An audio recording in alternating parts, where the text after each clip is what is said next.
Welcome everyone in today's lecture. So today we will see the Venn diagram and word building questions in today's lecture. And recently we have covered the coding, decoding और the letter shifting, जिसके अंदर हमने operations लगाए थे place values के अंदर, और हमने codes देखे थे किस तरीके से वर्ड्स अरेंज थे, और उसी तरीके से हमने फिगर आउट करा था। तो आज के लेक्चर के अंदर हम वेन डायग्राम देखेंगे, which is a topic of general intelligence and the reasoning. And ये जो टॉपिक है कहीं ना कहीं आपका 12th से एसोसिएटेड रहता है। And those who have the math they are very good, and those who do not have the math, तो आपको घबराने की जरूरत नहीं है। काफ़ी आसान क्वेश्चन होते हैं और आप इनको समझ भी सकते हैं। तो this is the class number 4, and if you are preparing for the SSC bank CDS one day examination and so on, तो ये जो लेक्चर है काफ़ी ज़्यादा आपके लिए बेनिफिशियल एंड हेल्पफुल होने वाला है। In the next upcoming lecture we will see the numerical और सिंबॉलिक ऑपरेशंस, और जिसके अंदर हम क्यूब एंड डाइस वाले क्वेश्चंस भी हम देखेंगे। ठीक है, तो नेक्स्ट जो लेक्चर है कहीं ना कहीं आपका मैथमेटिकली बेस्ड ही रहेगा। ठीक है, नंबर्स ऑपरेशंस वगैरह देखेंगे, ऐड सब्ट्रैक्ट करना देखेंगे, बोर्ड मास टूल के बारे में जानेंगे। तो विदाउट वेस्टिंग टाइम अपना लेक्चर शुरू करते हैं और देखते हैं अपने क्वेश्चन नंबर 1 की तरफ। सो ये आपको ना मैथमेटिक्स में कुछ इस तरीके के डायग्राम गिवन होते हैं, और ये डायग्राम क्या एसोसिएट कर रहे हैं, क्या बता रहे हैं, वो भी आपको गिवन होता है। और क्वेश्चन में जो आपसे पूछा होता है ना, वो आपको बताना होता है। सबसे पहले आपको वेन डायग्राम बताते हैं। सपोज ये आपका डायग्राम है, ये आपका क्या होता है, वेन डायग्राम होता है। इसके अंदर क्या बता रहे हैं, ये जो सर्कल है, ये जो सर्कल है, ये आपका क्या बता रहा है, गिटारिस्ट। सपोज हम मान के चलते कोई पर्सन जो है वो गिटारिस्ट है, वो क्या रिप्रेजेंट कर रहा है, ये सर्कल रिप्रेजेंट कर रहा है। इस सर्कल में और ये जो ट्रायंगल है, ये ट्रायंगल आपका क्या रिप्रेजेंट कर रहा है, जो पर्सन है वो सिंगर है। और ये जो हेक्सागन है, वो हेक्सागन क्या रिप्रेजेंट कर रहा है कि वो पर्सन क्या है, एक्टर है। अगर मैं बात करूं इस 8 की, सो 8 क्या बता रहा है, 8 जो वो सिर्फ इस सर्कल के अंदर है। 8 जो वो सिर्फ इस सर्कल के अंदर, इस 8 जो रिप्रेजेंट कर रहा है कि 8% कहते हैं जो सिर्फ गिटार को ही जानते हैं, गिटार बजाना जानते हैं। और इस तरीके अगर 5 देखूंगा, वो सिर्फ एक ट्रायंगल का पार्ट है। इट मीन जो 5 जो है वो कितने हैं, यानी 5% क्या है, सिंगर है। लेकिन जो 6 है, 6 क्या बता रहा है, 6 जो एक ट्रायंगल का पार्ट भी है और इस सर्कल का पार्ट भी है। तो 6 क्या बता रहा है कि 6% ऐसे हैं जो सिंगिंग करना भी जानते हैं और गिटार बजाना भी जानते हैं। लेकिन अगर 1 देखेंगे तो 1 क्या है, 1 जो है वो इस सर्कल का पार्ट भी है, इस ट्रायंगल का पार्ट भी है और इस हेक्सागन का पार्ट भी है। तो 1 क्या बता रहे हैं, यानी 1% ऐसा है जो कि गिटार बजाना भी जानता है, सिंगिंग करना भी जानता है और एक्टर भी है। अगर 7 देखेंगे, 7 क्या बता रहा है, 7 सिर्फ एक हेक्सागन का पार्ट है और सर्कल का पार्ट है। तो 7 रिप्रेजेंट की पर्सन जो है वो एक्टर भी है और गिटारिस्ट भी है। लेकिन अगर 9 की बात करेंगे, 9 सिर्फ इस हेक्सागन का पार्ट है। तो 9 क्या है कि एक्टर जो है वो कितने हैं, 9 है। तो अगर आपको इतना समझ में आ गया ना, तो बस यही आपका वेन डायग्राम, और जो आपसे क्वेश्चन पूछा जाए वो उसका आप आंसर कीजिए। तो देखते हैं क्वेश्चन क्या कहता है कि इस वेन डायग्राम के अंदर हमें बताना है which number represents only singer and guitarist. वो पर्सन बताए कितने पर्सन ऐसे हैं जो सिंगर भी हैं और गिटारिस्ट भी हैं। तो अभी मैंने दिखाया था आपको कि कौन से वो पर्सन जो सिंगर भी और गिटारिस्ट भी हैं। सिंगर और गिटारिस्ट वाले कौन से, वो 6। आप देख सकते हैं ट्रायंगल क्या बता रहा है, सिंगर है। वरना आप शेड करके भी देख सकते हैं। शेड कैसे करेंगे, जो आपसे बोला है, जैसे कि सिंगर बोला है, सिंगर कौन है, तो सिंगर वाले हैं आपके ये, ठीक है, ये ट्रायंगल, ठीक है। देन आपको बोला है जो आपके गिटारिस्ट हैं वो भी, तो गिटार वालों को भी आप कर लीजिए। तो गिटार है आपका सर्कल के अंदर। तो अगर आप इनका कॉमन देखेंगे तो आपको कॉमन क्या दिख रहा है, तो कॉमन आप इधर से भी देख सकते हैं, आपको दिख रहा है ओनली 6। सो इस हिसाब से your option number C is the correct answer, कि वो पर्सन जो सिर्फ सिंगर है और गिटारिस्ट है। So your option number C is the correct answer. ठीक है, तो इस हिसाब से आपको वेन डायग्राम देखना आना चाहिए, और इस टाइप के आपके क्वेश्चन होते हैं, काफी ज्यादा आसान होते हैं। अभी हम वेन डायग्राम पे कर रहे हैं, आगे हम वर्ड बिल्डिंग के भी देखेंगे, वो आपका इंग्लिश का कंसेप्ट हो जाता है। देन आपको कुछ इस तरीके से वेन डायग्राम्स गिवन होंगे, और आपको इन वेन डायग्राम्स के थ्रू आपको बताना है कि मिनट, आवर्स और डेज, इनमें से कौन सा वेन डायग्राम है जो इन तीनों के बीच में रिलेशन बता रहा है। अगर मैं देखूं इन तीनों में कैसे रिलेशन आ रहा है, कि जो आवर्स जो है वो डेज का पार्ट होते हैं और मिनट्स जो है वो आवर्स का पार्ट होते हैं। सो ए बी सी डी आपको ये 4 वेन डायग्राम गिवन है, इनमें से कौन सा जो है इन तीनों का रिलेशन फॉलो करता है। तो अगर मैं देखूं आवर्स, मिनट और डेज के अंदर ऑप्शन नंबर ए जो है वो काफी ज्यादा सेटिस्फाई करता है। किस तरीके से? अगर मैं बड़ा वाला सर्कल मान लूं कि ये डेज को रिप्रेजेंट करता है, देन बीच वाला जो सर्कल है वो आवर्स को रिप्रेजेंट करता है, और इनर सर्कल जो है वो मिनट्स को रिप्रेजेंट करता है। ठीक है, तो इसका मतलब क्या है कि जो डेज है सबसे बड़े हैं, और जो आवर्स हैं वो उस डेज का पार्ट है, और मिनट्स जो है वो आवर्स का पार्ट भी हो गया, और जब आवर्स का पार्ट है तो ऑब्वियसली डेज का पार्ट भी होगा। ठीक है, तो इस हिसाब से देखा जाए ऑप्शन नंबर ए जो है वो आपका करेक्ट आंसर होगा या करेक्ट ऑप्शन होगा। लेकिन बाकी आप वेन डायग्राम देखेंगे वो आपके सेटिस्फाई नहीं करेंगे। बी डायग्राम क्या बता रहे हैं कि ए और बी जो है इनमें कोई रिलेशन नहीं है, लेकिन ये दोनों क्या है, एक बड़े सर्कल का पार्ट है। सी बता रहा है तीनों में कोई रिलेशन ही नहीं है। डी बता रहा है कि ए और बी में तो रिलेशन है, लेकिन वो मतलब दो एलिमेंट्स में रिलेशन है लेकिन थर्ड एलिमेंट में नहीं है। लेकिन हमने देखा कि इन तीनों में कुछ ना कुछ रिलेशन है, और वो क्या है वो आपको ऐसे फिगर आउट करना आना चाहिए। काफी आसान क्वेश्चन होते हैं, काफी स्कोरिंग क्वेश्चन होते हैं। नेक्स्ट क्वेश्चन देखते हैं। अगेन काफी ज्यादा अच्छा क्वेश्चन है। हमें बताना है कि Indian women who are bold but not beautiful, लेकिन ब्यूटीफुल नहीं, इंडियन वुमेन तो होनी चाहिए, बोल्ड होनी चाहिए, लेकिन ब्यूटीफुल नहीं होनी चाहिए। देखते हैं किस तरीके से फिगर आउट करेंगे। तो देखिए इंडियन वुमेन, तो जो ये जो रेक्टेंगल है ये क्या बता रहा है आपका, इंडियन। तब क्या कीजिए, इस रेक्टेंगल को आप शेड कर लीजिए, अगर आपको समझ में नहीं आता ऐसे तो हमने कर लिया इस ट्रायंगल को शेड। ठीक है, इंडियन वुमेन, वुमेन को हम रिप्रेजेंट करते हैं ग्रीन कलर से, तो ये सर्कल क्या बता रहा है, इंडियन वुमेन। तो चलिए ये हमने कर दिया शेड इस सर्कल को, तो इंडियन वुमेन तो हो गई, लेकिन कैसी होनी चाहिए, बोल्ड होनी चाहिए। कैसी होनी चाहिए, बोल्ड होनी चाहिए। तो बोल्ड जो है वो रिप्रेजेंट कर रहा है ट्रायंगल। तो अब क्या कीजिए, इस ट्रायंगल को भी आप शेड कर लीजिए, इस ट्रायंगल को भी आप शेड कर लीजिए। अब वो वुमेन कैसी नहीं होनी चाहिए ये भी कह रहा है। तो अगर हम देखें, ये कह रहा है कि वो वुमेन कैसी नहीं होनी चाहिए, ब्यूटीफुल नहीं होनी चाहिए। और ब्यूटीफुल क्या रिप्रेजेंट कर रहा है, ये फोर साइड का क्वाड्रिलेटरल, यानी इस वाले पार्ट को छोड़ दीजिए। तो बाकी जो तीन कलर आपने करे हैं, बाकी जो तीन कलर आपने करे हैं उसका जो कॉमन है वो क्या आ रहा है, उसका जो कॉमन नंबर आ रहा है वो आप देख सकते हैं 6। 6 जो है वो आपका ये रेक्टेंगल में भी आ रहा है कि इंडियन है, सर्कल यानी वुमेन, और ट्रायंगल के अंदर है भी है यानी वो बोल्ड भी है। तो option number C is the correct answer. I hope so आपको कॉमन रीजन पता चल गया होगा कि चारों में से कौन सा, चार चार तो नहीं आप बोलेंगे, इन तीन का आपको रिलेशन देखना है, इसका तो आपका काम है ही नहीं। ठीक है, बढ़ते हैं अपने अगले क्वेश्चन की तरफ। देखते हैं इनमें से कौन सा वेन डायग्राम जो है वो आपका इन तीन को सेटिस्फाई करता है, that is male, females and daughters. अगर मैं देखूं मेल, फीमेल एंड डॉटर, कि मेल तो बिल्कुल ही अलग जा रहा है, फीमेल और डॉटर देखूं ये दोनों क्या है, गर्ल्स है। और इन दोनों में क्या रिलेशन हो रहा है कि जो फीमेल होगी वो डॉटर तो होगी ही होगी। ठीक है, अगर फीमेल हम बड़ी मान ले तो डॉटर क्या होगी, छोटी होगी। ठीक है, तो डॉटर जो है फीमेल का पार्ट हो सकती है, लेकिन मेल जो है वो इन दोनों में से किसी का पार्ट नहीं हो सकता। तो अगर देखूं ऑप्शन नंबर ए जो है वो क्या बताता है कि मेल, फीमेल और डॉटर तीनों एसोसिएटेड है, ये तो हो नहीं सकता। लेकिन अभी मैंने देखा कि मेल जो है वो इन दोनों से एसोसिएटेड नहीं है, तो यानी बी में भी कहीं ना कहीं ये पार्ट हो रहा है, डी में भी कहीं ना कहीं ये पार्ट हो रहा है, लेकिन सी में मैं देख पा रहा हूँ जो एक सर्कल है वो अलग है।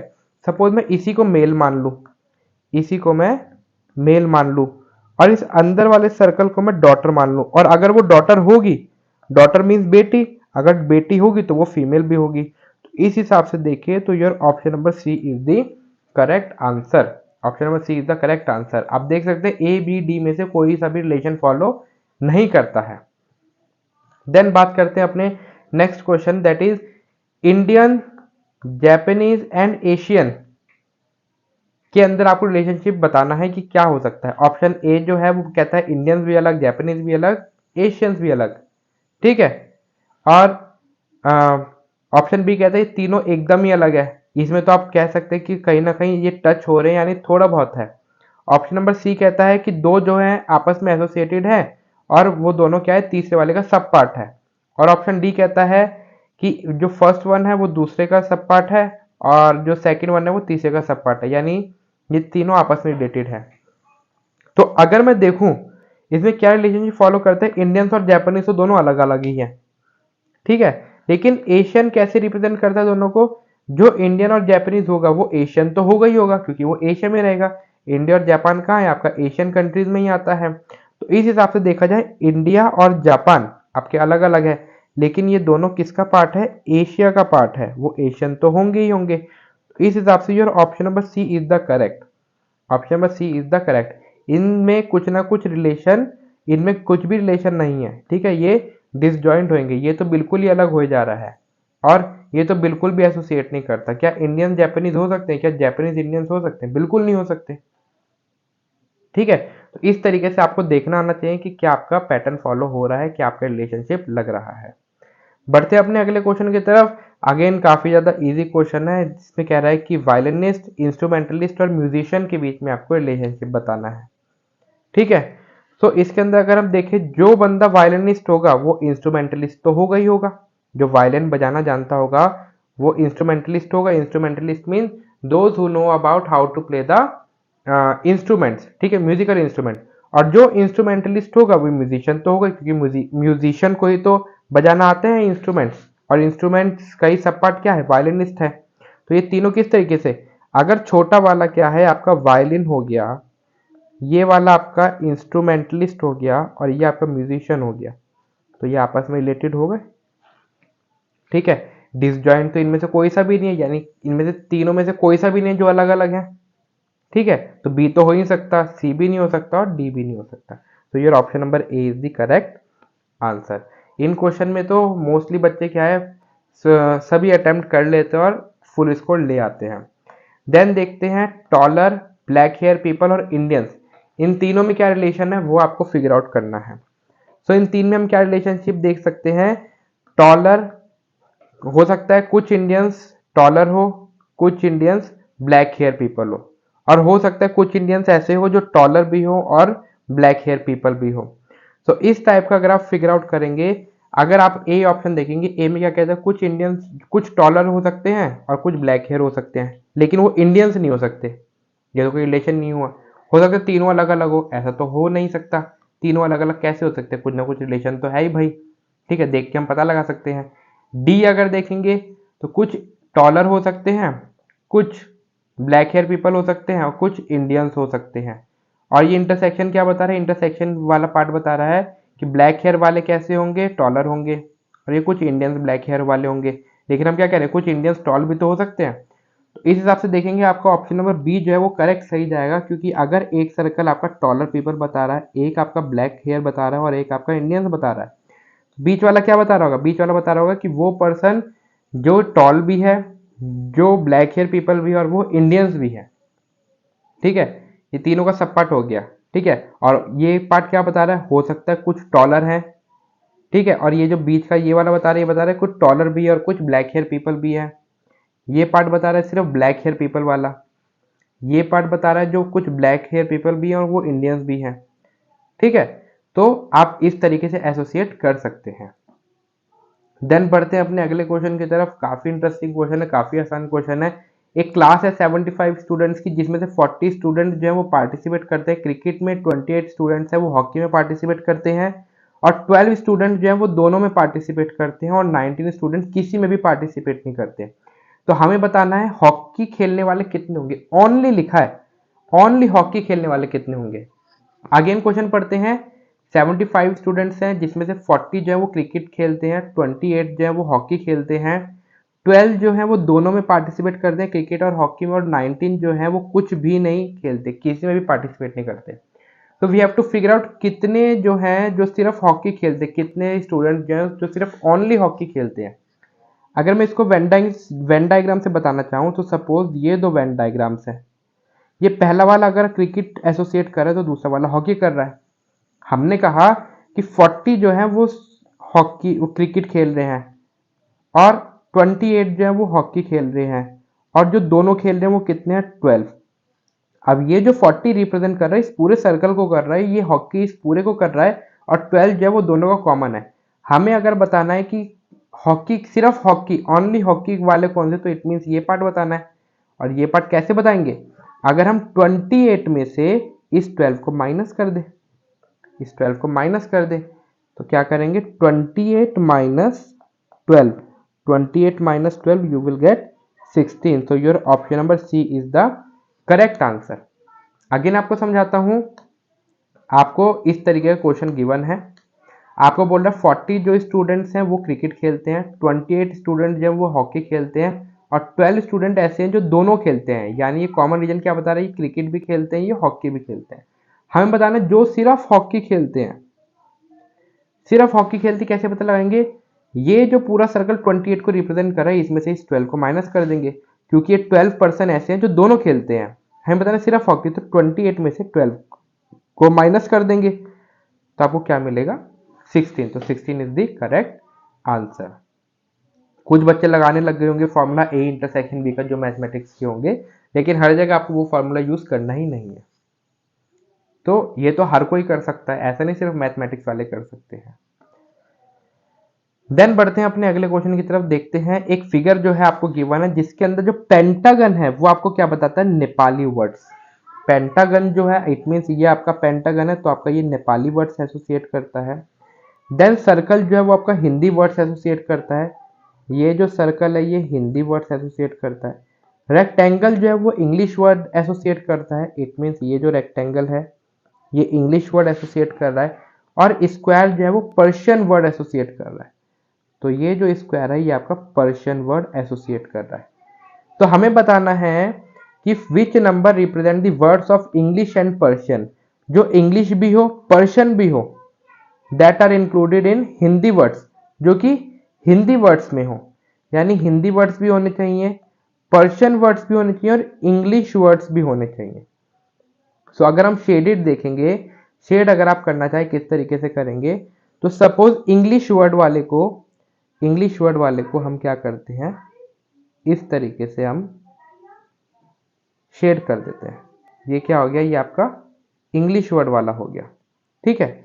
देन आपका जो क्या है, आपका पर्शियन वर्ड क्या है, स्क्वायर, तो स्क्वायर को हम ये शेड कर देते हैं. ठीक है, स्क्वायर को हमने शेड कर दिया. देन आपको बोल रहा है हिंदी वर्ड वाला भी होना चाहिए, तो हिंदी वर्ड क्या है, सर्कल, तो सर्कल के अंदर अगर मैं देखूं तो सिर्फ इतना ही पार्ट शेडेड होगा, सर्कल में देखें तो इतना ही पार्ट शेडेड होगा. और अगर हम देखें इन तीनों कलर का अगर कॉमन रीजन कौन सा आ रहा है, तो इन तीनों कलर का कॉमन रीजन जो आ रहा है वो आ रहा है 13. 13 जो है वो आप देख सकते हैं इस सर्कल में भी है, 13 जो है वो इस स्क्वायर में भी है, 13 जो है इस सर्कल में भी है. तो 13 जो है वो आपका आंसर हो गया. इट मीन 13 ऐसे हैं जो इंग्लिश भी बोलते हैं, पर्शियन भी बोलते हैं, और हिंदी भी बोलते हैं. ठीक है, वेन डायग्राम से देखना आना चाहिए. अगर आपसे बोला जाता जो सिर्फ हिंदी बोले और पर्शियन बोले, तो वो कौन से होते, वो आपके होते 29. जो सिर्फ नेपाली वर्ड्स बोले वो होते आपके 30. जो आपके नेपाली वर्ड्स भी बोले, इंग्लिश वर्ड्स भी बोले, और पर्शियन वर्ड्स भी बोले, तो वो क्या होता है 35 होता है. क्योंकि 35 जब वो रेक्टेंगल में भी आ रहा है, पेंटागन में भी आ रहा है, स्क्वायर में भी आ रहा है. ठीक है, तो आई होप सो आपको चीजें समझ में आ रही होंगी. ठीक है, तो इसी हिसाब से आप एक बार बताइए कि ऐसे कौन से पीपल हैं, ऐसे कितने नंबर ऑफ पीपल हैं जो कि हिंदी वर्ड भी बोलते हैं, पर्शियन वर्ड भी बोलते हैं, और नेपाली वर्ड भी बोलते हैं. तो अगर आपने इसका आंसर दे दिया, इसका मतलब क्या है, आप सीख गए वेन डायग्राम पढ़ना. बढ़ते हैं अपने अगले क्वेश्चन की तरफ. अब हमारे आगे वर्ड बिल्डिंग के क्वेश्चन. ठीक है, अब देखेंगे वर्ड बिल्डिंग के क्वेश्चन हम किस तरीके से सॉल्व करते हैं. अगर इन क्वेश्चंस की, तो ये भी अगेन काफी आसान होते हैं. आपको डिक्शनरी के अंदर आपको वर्ड्स पता है किस तरीके से अरेंज होते हैं. ठीक है, तो उसी तरीके से आपको यहाँ पे फिगर आउट करने होते हैं ऑप्शन. तो ये क्वेश्चन कह रहा है कि इंग्लिश डिक्शनरी में हमें इन वर्ड्स को अरेंज करना, दैट इज 1 2 3 4 5, 5 वर्ड देख रहे होंगे आप.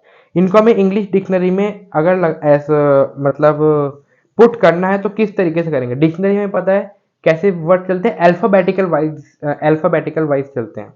तो अगर सबसे पहले एल है, तो सबसे पहले एल देखेंगे, चलो भाई एल तो सब में ही है। देन आप सेकंड वर्ड देखिए, ओ है सब में, चलिए ओ भी है सब में, ठीक है। देन ओ के बाद अगर वर्ड देखेंगे वो सारे अलग है। ओ के बाद कैसे वर्ड अलग है, इधर है जी, इधर है जी, इधर है एन, इधर है सी और इधर है ए। तो आपके पास कौन से वर्ड आ गए, एक तो हो गया जी, फिर जी, किसके बाद आई के बाद, देन है आपका एन, सॉरी ओ के बाद, ओ के बाद क्या है आपके ये वर्ड्स चल रहे हैं, देन सी एंड देन ए।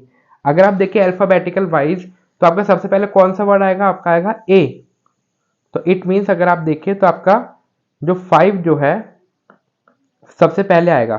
तो 5 आप सबसे पहले पुट कर दीजिए, तो 5 हमने सबसे पहले रख दिया, ठीक है। इट मीन्स अगर मैं देखूँ तो ऑप्शन नंबर डी आपका एलिमिनेट हो जाता है, उधर सबसे पहले 3 आ रहा है। 5 के बाद देखूंगा तो 4 आ रहा है, तो आप क्या कीजिए 5 को कट कर दीजिए, 4 को कट कर दीजिए। देन आपका 2 बार 2 है, 1 बार 1 है, डी तो हमने एलिमिनेट कर दिया, ठीक है।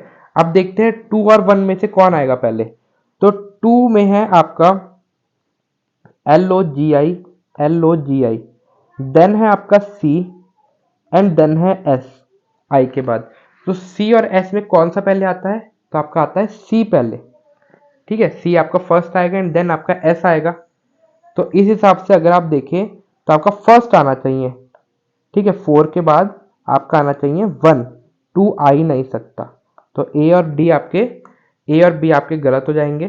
तो इस हिसाब से देखा जाए your option number C is the correct. आपको आगे जाने की जरूरत ही नहीं है, सारे आपको चेक करने की जरूरत नहीं है, आप धड़ाल से टिक कर दीजिए ऑप्शन नंबर सी और वो आपका पूरे मार्क्स फेच कराएगा, ठीक है। देखते हैं अपना नेक्स्ट क्वेश्चन, अगेन इसी तरीके से ही है, सारे आपके एफ से स्टार्ट हो रहे हैं, एफ से स्टार्ट हो रहे हैं, ठीक है। नेक्स्ट वर्ड देखिए, एक बार है आपका ए, देन ए, देन ए, देन ए, देन ई, ठीक है। हमें क्या करना है, अभी कुछ देर के लिए इसको भूल जाएंगे, फर्स्ट 4 देखेंगे। फर्स्ट 4 में देखेंगे आपका है सी, सी, सी, एन, ठीक है। एन वाला बाद में आएगा, तो एन से पहले आता है सी, चलिए सी वाले देखेंगे। तो सी के बाद देखेंगे इधर है आपका टी, ए, ई। तो टी, ए, ई में अगर देखें तो ए सबसे पहले आता है, तो इट मीन्स 2 सबसे पहले आएगा, 2 पहले आएगा तो आपका ऑप्शन ए एलिमिनेट। तो इधर है 2 बार 3 और 1 बार है 1, तो थर्ड और फर्स्ट में से देख रहे थे कौन सा आएगा, तो आपका सेकंड तो कट गया। थर्ड और इसमें देखेंगे तो ई और टी में अगर हम देखें तो ई और टी में देखें तो आपका ई सबसे पहले आएगा, तो थर्ड आएगा, तो यानी आपका ऑप्शन नंबर डी भी एलिमिनेट हो गया, ठीक है। 3 के बाद देखते हैं 4 और 1, तो आपके कौन से कट गए, आपके 2 और 3 तो कट गए, तो 2 को भी काट दीजिए, 3 को भी काट दीजिए, ठीक है। अब बात करते हैं अपने 4 और 1 में से कौन सा आएगा। तो 4 में आपका एफ ए एन, इधर है एफ ए सी, तो सी और एन में देखें कौन सा पहले आता है, तो सबसे पहले आपका सी आता है, देन एन। एफ ए तो देखने की जरूरत ही नहीं है आपको, ठीक है, क्योंकि एफ ए कॉमन है, तो हमें देखना सी और एन। तो सी और एन में से आपका सबसे पहले आता है फर्स्ट वन सी। तो इस हिसाब से देखा जाए your option number C is the correct answer. आपको क्या करना है, बस सारे वर्ड देखने की जरूरत नहीं है, इस तरीके से एलिमिनेट करें और जल्दी से अपना आंसर फिगर आउट करें। आपको डिक्शनरी में अरेंज करना है, आपको क्या करना है, सीरियल वाइज चलना है डिक्शनरी में, अल्फाबेटिकल वाइज, कुछ सोचना ही नहीं है। नेक्स्ट क्वेश्चन देखिए, इधर आपको क्या करना है, इनमें से लॉजिकल सीक्वेंस आपको देखना है, आपको डिक्शनरी में अरेंज नहीं करना, आपको लॉजिकल सीक्वेंस देखना है जो कि इस अरेंजमेंट को बेस्ट डिस्क्राइब करे। तो cloth, seed, handloom, cotton, shirt, इन सब में कुछ तो रिलेशन है, ठीक है। तो अगर मैं देखूं तो सबसे पहले आपकी सीड उगती है, तो आपका आएगा 2 सबसे पहले। 2 के बाद सीड, सीड आपकी किस में कन्वर्ट होएगी, आपकी हैंडलूम में जाएगी, ठीक है, प्रोसेस में जाएगी। और हैंडलूम में जाने के बाद आपकी कॉटन बनेगी, ठीक है, कॉटन बनेगी। कॉटन बनने के बाद क्या होगा, कॉटन के बाद क्लोथ बनेगा, शर्ट बनेगी, पहले क्लोथ बनेगा, ठीक है, कॉटन से क्लोथ बनेगा, और इस क्लोथ के बाद आपकी फाइनल शर्ट बनेगी जो कि कट आउट हो जाएगी। तो इस हिसाब से देखिए आपका कौन सा पैटर्न फॉलो हो रहा है, ऑप्शन नंबर बी। ये तो हर कोई कर सकता है, इसमें क्या ही समझाना, ठीक है। जर्नी हर एक चीज आपको याद करनी हो, हर एक चीज आपको कुछ ना कुछ लॉजिक लगाना हो। ये आपका पैरा जंबल वर्ड दे रखा है, you have to arrange the words in a certain way, कि जिस तरीके से आपका जो है वर्ड एक आपका मीनिंगफुल वर्ड बन जाए, इस तरीके से आपका मीनिंगफुल वर्ड बन जाए। ठीक है, तो अगर आप देखेंगे इस तरीके से अगर आप अरेंज करेंगे, आप देखेंगे कि इधर जो आपका वर्ड बन रहा है, क्या चलिए ये वाला क्वेश्चन आपको देते हैं होमवर्क के अंदर, क्योंकि इस टाइप का एक ही क्वेश्चन और ये हर कोई कर लेगा। 6 लेटर्स का वर्ड है, ठीक है, और काफ़ी आसान है। इनमें से कोई एक फॉलो कर रहा होगा, नीचे कमेंट में आपको आंसर बताना है। ठीक है, और अगले लेक्चर के अंदर हम इसे देखेंगे। अगर आपसे आंसर नहीं निकलता, अदरवाइज जिसका करेक्ट आंसर होगा उसको हम नीचे पिन कर देंगे।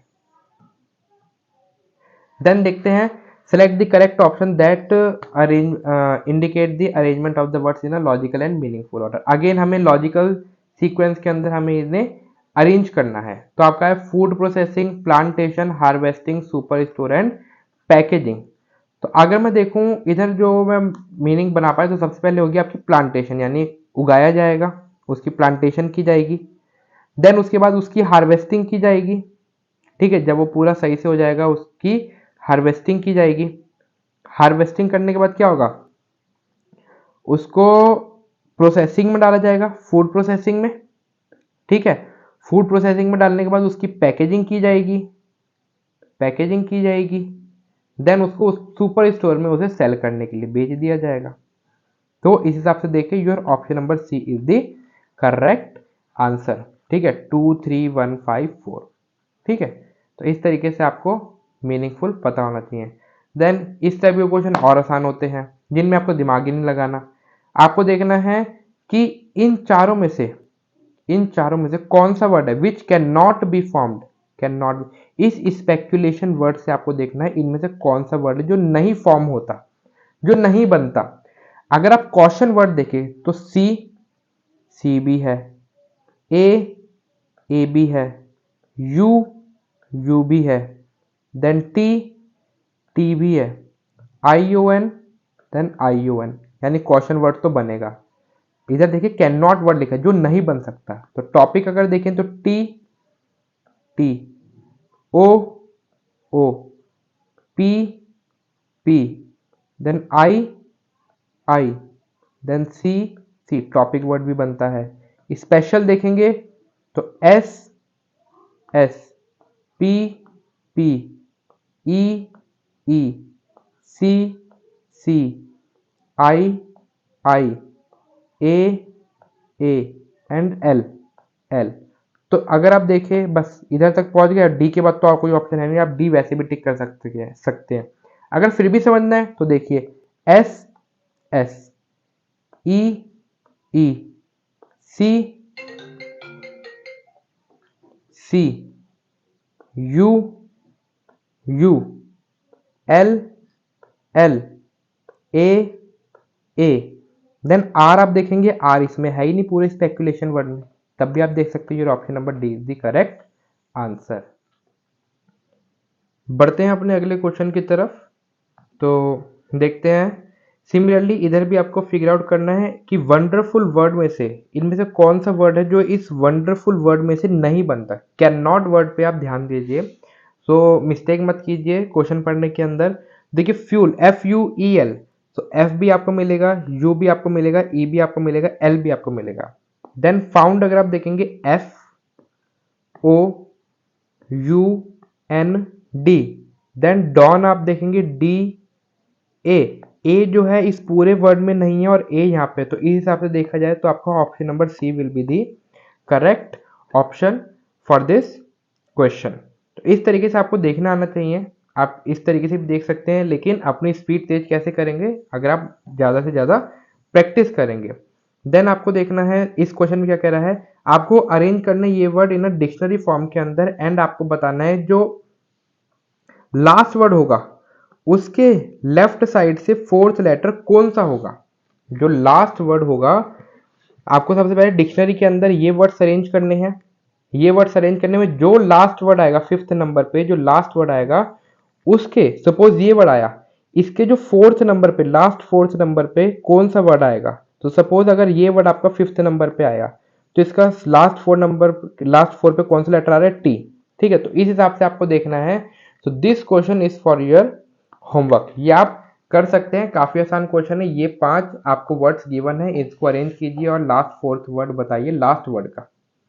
ठीक है, तो जो भी सही आंसर बताएगा उसको हम नीचे पिन करेंगे। देन देखते हैं अपना नेक्स्ट वर्ड। ये आपको एक वर्ड गिवन है चेकोस्लोवाकिया। तो इसमें से ऐसा कौन सा वर्ड है जो इस वर्ड से विच कैन भी लिखा है, देखिए यहाँ पे वर्ड देखिए, तो you can see over A can be form. तो इनमें से कौन सा वर्ड जो है जो इस वर्ड से बन सकता है? तो snake, that is S, then N. तो अगर आप इधर एन देखेंगे, इधर आपका एन है ही नहीं, तो ए तो आपका बनेगा ही नहीं, तो ए आपका एलिमिनेट हो गया।